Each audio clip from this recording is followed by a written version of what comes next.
Hi, this is Roger Balzer Wealth Management. Welcome to my 2 cents. Alrighty, nerds, it's time to put on our thinking caps, fill up our pocket protectors.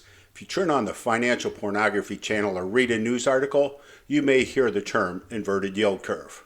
First things first, what is an inverted yield curve? An inverted yield curve is a description of the comparison between the 10-year Treasury note yields and 2-year Treasury note yields. Those are the only two instruments that matter here with what we're talking about today. If anyone else says an inverted yield curve is some version of some other sets of instruments, then take away their nerd badge. They're out of the club as of right now. So for instance, if the 10-year is yielding 2% and the 2-year is yielding 2.5, then the curve is inverted by 0.5%. Now inversions are weird because a curve should normally shift upwards.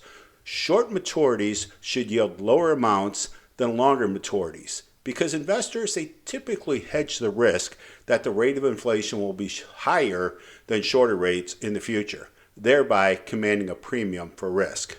Now, a normal yield curve, it should basically look like this, where on this side you've got your interest rate, and on this side down here you've got your maturity. Now, technically, it should go like this. Now, you expect to get a higher yield or interest rate on a longer term bond. But when it's inverted, basically, it looks like this.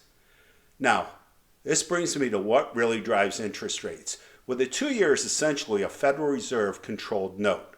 The Fed has a precise control over short-term rates because it's the monopoly supplier of reserves to the banking system, and it sets the interest rate, short-term interest rates. The Fed basically tries to guess what inflation is going to be in the future. Now, they don't control long-term rates because they let them, the term is, float. So the long-term rates controlled mainly by bond traders who are trying to guess what the Fed will do next, which is an indirect guess about what inflation is going to do next. Might be helpful to think of the Fed like they're walking a poorly trained dog on a long leash. They control their leash precisely at the short end and less, so at the long end, but the control at the short end is based on how well they can guess where the dog's pulling them in the future. So they appear to be walking the dog, but the dog really walks them to a large degree. Now for the good stuff. Are inverted curves, are they scary? This is a question that really doesn't have a clear answer. On the one hand, the curve is inverted before virtually every post-war recession.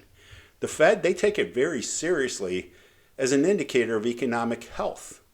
On the other hand, the evidence outside of the USA, it's kind of mixed.